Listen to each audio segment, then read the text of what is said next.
Hello, everyone, and thank you for joining me today. This is Marilyn Gale.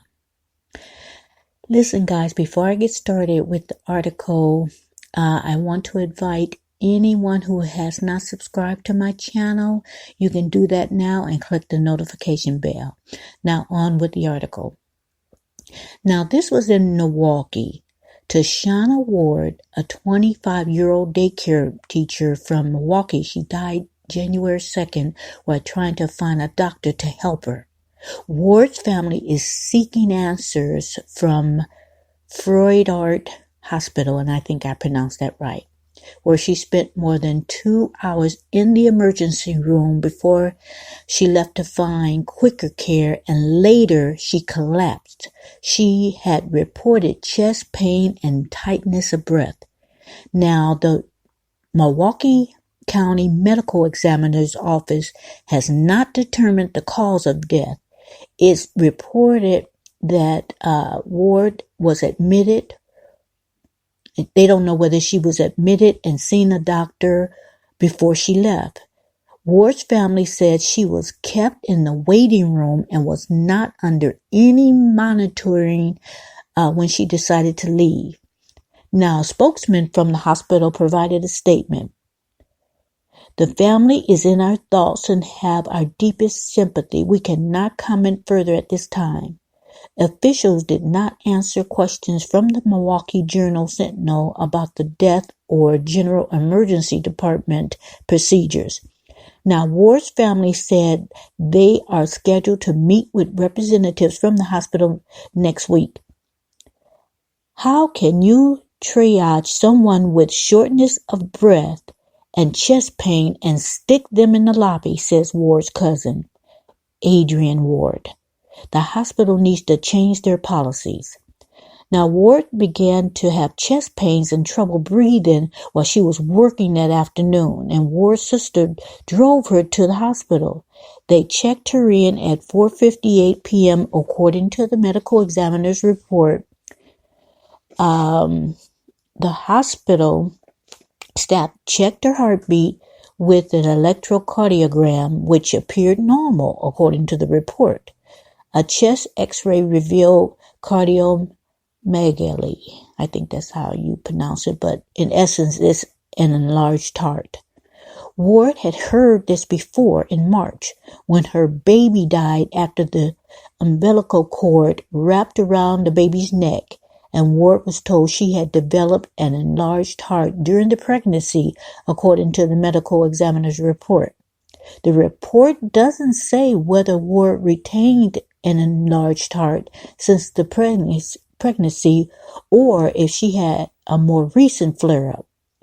Cardiomegaly, which can be temporary or permanent, can put people at greater risk for blood clots, cardiac arrest, and other heart problems. After the test at the hospital on January 2nd, Ward's family said she was asked to stay in the waiting room until staff could provide further medical attention. The medical examiner's report does not indicate what happened after the test. Now, at 5:45 p.m., Ward posted on Facebook, "I really hope I'm not in this emergency room all night." At 5:56, Ward's mother called to check in on her, according to Adrian Ward, who pieced things together in a timeline based on phone calls, texts, and Facebook posts. Tashana Ward told her mom she'd been given tests, was waiting to see the doctor, and had gone back to the front desk multiple times asking to be seen, Adrian Ward said. Now, at 6:35 p.m., she texted her family that she was still in the waiting room. At 7:35 p.m., Tashana Ward wrote on Facebook that she'd been told she might have to wait 2 to 6 hours to see a doctor. I don't know what they can do about the emergency system at the hospital, but they damn sure need to do something, she wrote. I've been here since 4:30 something for shortness of breath and chest pains for them to just say it's going to be 2 to 6 hours wait to see a doctor. Past patients have spent an average of 4 hours and 44 minutes in the hospital's emergency department before being admitted to the hospital, according to the data from October 2017 to October 2018, compiled by ProPublica. Through times vary widely based on the urgency of the condition and arrival time. About 3% of patients in that period left froedrert's emergency department without being seen, according to the data. Now, the medical examiner does not indicate any wait time provided to Ward. It states that she left around 7:30 p.m. because she felt she had been waiting too long and had decided to go to an urgent care clinic. It had been about 2.5 hours since her arrival, according to the report. Now, Ward's sister Brianna picked her up and stopped at their mother's house to grab Ward's insurance card, Adrian Ward said. Now, at 8:39 p.m., the hospital staff called Ward's cell phone and her sister picked up. Now, according to the medical examiner's report, by that point, Ward had collapsed and was already in an she was already in an ambulance on her way back to the hospital.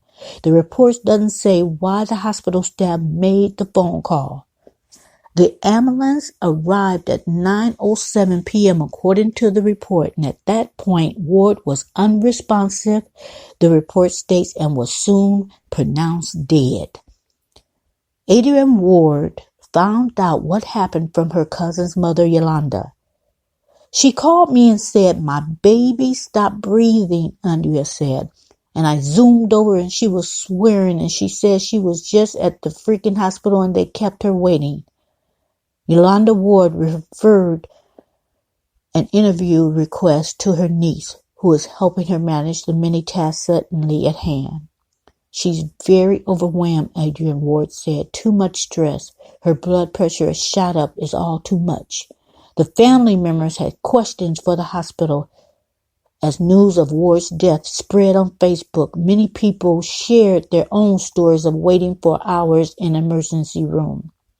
Now, I'm going to leave it at that. It's a little more to the article. I'm going to leave the link in the description area for you to read in its entirety. But I pretty much covered, the essence of the article. And the reason why I'm bringing this article to you, a friend of mine that knows my experience, she sent this to me. On December 16th, I found myself in a position that I had to drive myself to the emergency room. Earlier that morning, I can't even describe the pain. I woke up with the pain. Well, the pain woke me up. And since I had experienced that pain before, I knew exactly what was going on. Guys, I have kidney stones. And the CT scan said they were 7. I had 2. The scan said it was 7. One was 7 millimeters and one was 8 millimeters, about the size of a kernel of corn. Now, that may not seem very big to you, but one that is 3 or 4 can give you excruciating, never could say that word, but anyway, great pain in the past. To have one 7 and 8 millimeter, the pain was unbearable. I could not sit, I could not stand, I could not lay down, nothing eased the pain. When I got to the hospital, being checked in, they asked me what my symptoms were, and I told them. They asked me to gauge my pain, gauge it from 1 to 10. 1 being slight and 10 being intense, unbearable. When I was checked in, I told them it was a 10. I won't give you a blow by blow of what happened, but I stayed in that waiting room. Okay, they gave me a blood test, they gave me a urine test, they gave me a CT scan, which time elapsed in between those tests. I was there for about 4 hours with that pain. It got so bad that I didn't want people to see me in that much pain because I could help but cry. The tears was flowing from the pain. So I tried in the waiting room. There was a little hall with a sink, and then I guess the staff rooms. I stood in that hall so people wouldn't see me cry. And there were a few little children, and I didn't want to scare the children. Like, wow, I just didn't want the kids to be frightened by that. Thinking that whoever they was with, they were scared for them. I couldn't take it anymore, so I left the waiting room. And around the corner, when you left the waiting room, outside the door, there was a nurse's station. And there was 3 doctors standing there, discussing something. And I just burst through and I just said, please, somebody's got to help me. I am in so much pain. Now, at that time, the doctors immediately, they asked my name, and so they looked on the computer. They saw that I had my urine test, my blood test, my CT scan, and so they knew what it was also. So the doctor told me we're going to help. One doctor, very young doctor, very nice doctor, said, I'm going to help you. So he said, go sit in that green chair right there. So I went and got seated. So he brought me something for pain. He gave me a shot.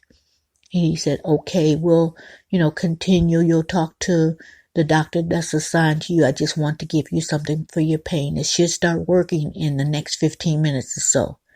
I went back in the waiting room to sit again.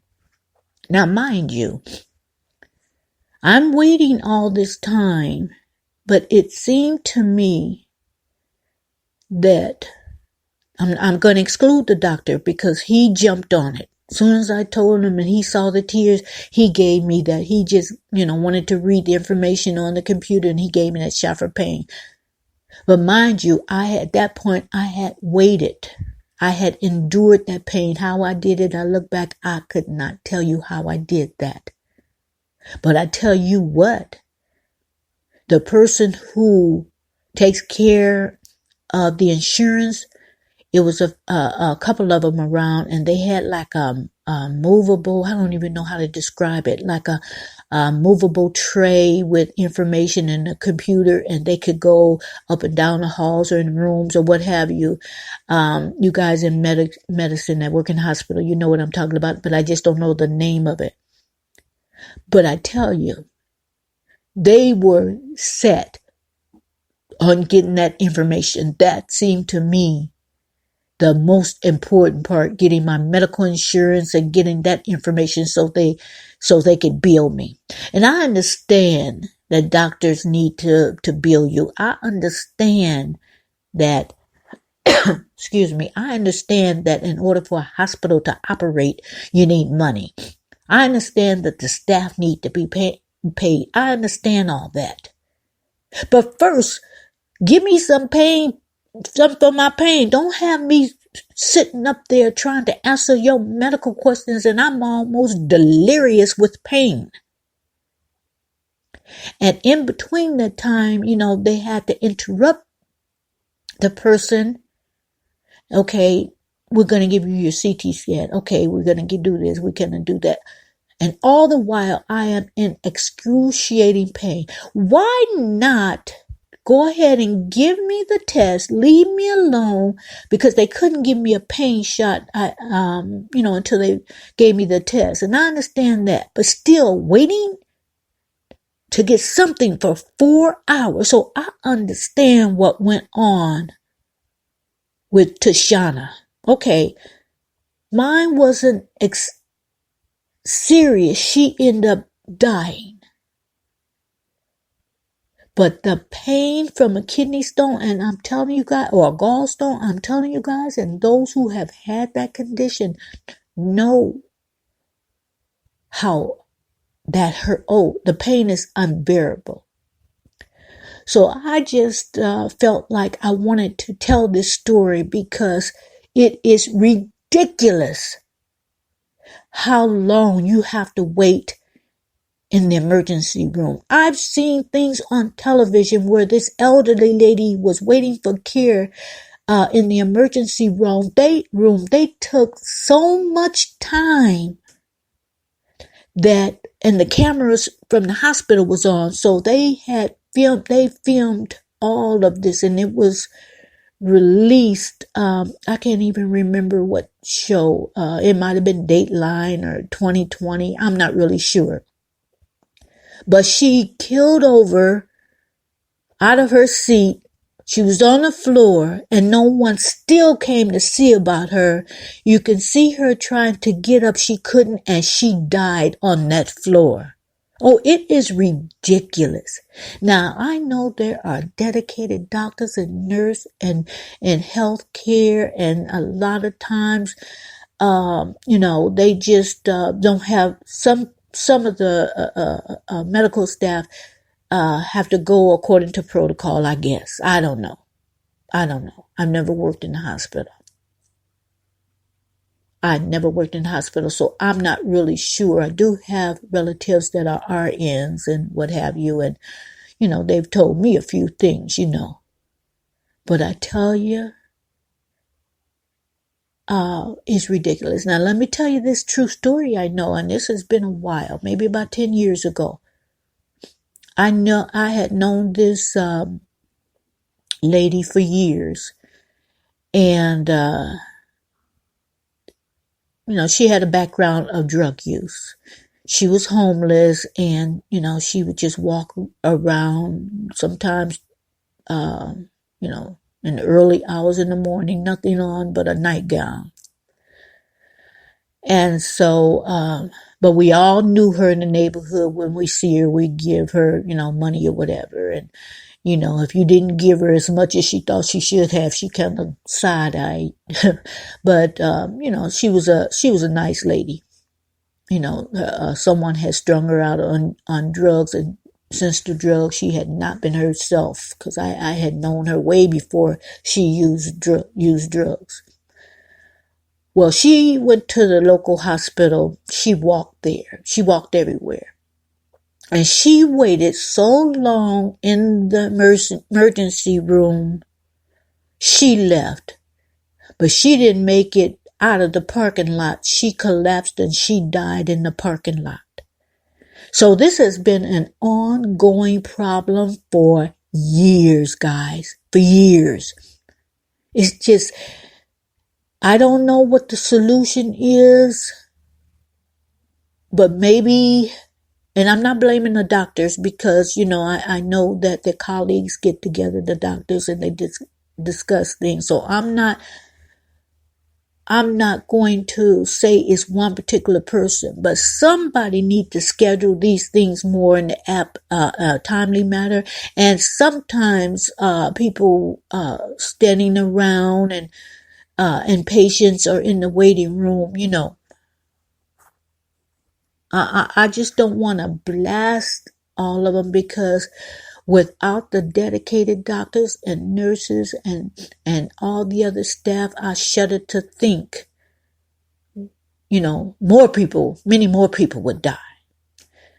So I don't really know a solution. All I know that a solution has to be found, because this is ridiculous. So guys, that's all I have right now. Thank you for listening to me. I'm not 100%. I think I've only uploaded since December 16th. It was just hard to talk without you hearing my pain, and also just not having the energy, because this, guys, has taken a lot out of me. But I just wanted to bring this because I can imagine what Tashana was going through. I can imagine the frustration. I can imagine just being in pain.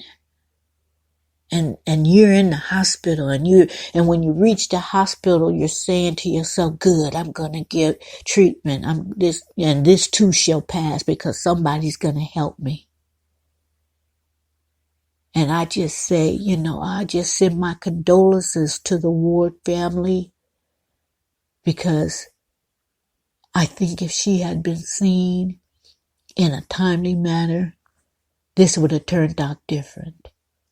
And correct me if I'm wrong, anybody that's in the medical field, but I thought when they ask you those questions, when they're checking you in, determined where they can prioritize who they would see next.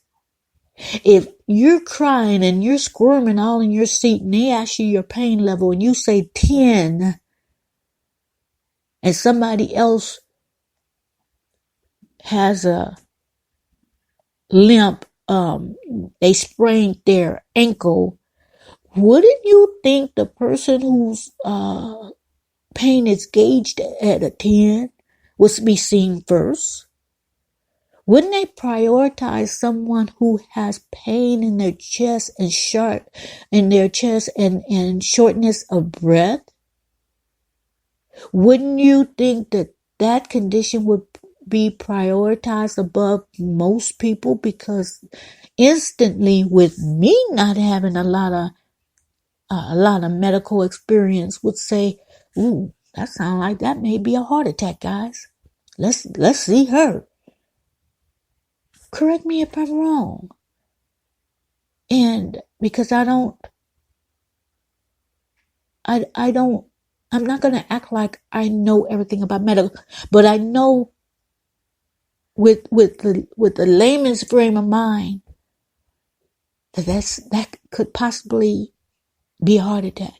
And maybe the reason they called her back, because that was under question, is because after looking at the test, again, maybe that they saw the seriousness of Tashana's Ward's condition. So, I don't know, guys. But it just has to change. It just has to get better. I think Tashana's death could have been avoided if she had been seen in a timely manner. So anyway, guys, everyone have a great rest of your week. I thank you for joining in, and I'll be back to give you another article. But I want to leave with this one thing before I say goodnight. For those who are praying people, just keep me up in prayer, because I still, the way I was told, I'm just not clear now, but I went to get x-rays and supposedly the stones are still there. I'm on the medication to break them up. I went to the doctor on a Monday. I had got a call Friday saying they're scheduling surgery for me. I don't know, guys. You get lied to so many times, and I'm not particularly talking about, this particular hospital, but when you get lied to so many times, you just don't trust it. I said, okay, you see instances where people want to get all they can get out of your insurance, and I have good medical insurance. So they scheduled surgery and didn't even give me all the information. Okay, what did what did the x-ray say? How big are the stones now? Well, do you continue to take this medication? Do you stop this? Do you start with that? For someone just to try to schedule surgery for me and I have no information, give me something to work with so I can see that you just don't want the money from the insurance, because when you get surgery, let's be honest, everybody gets paid. Anesthesiologist, the surgeon, you have to get that room. Of course, you're going to pay for the operating room. Of course, anything that may be needed, just the people around, everybody's going to get paid. And I'm not saying, that's the case where it's trumped up things. But give me some information so I'll be more inclined to say, yeah, okay, let's do this, because I have all the information now. But I don't.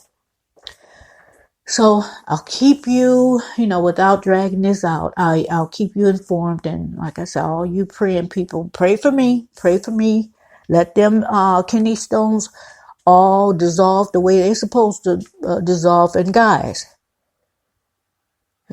they have to pass through your urine. So, I'm just hoping they're not the size of two kernels of corn passing through my urinary tract, because that sounds like pain within itself. So anyway, without me being gross, I'm going to say good night, everyone. Have a good rest of the week. And thank you for joining me. Have a good evening.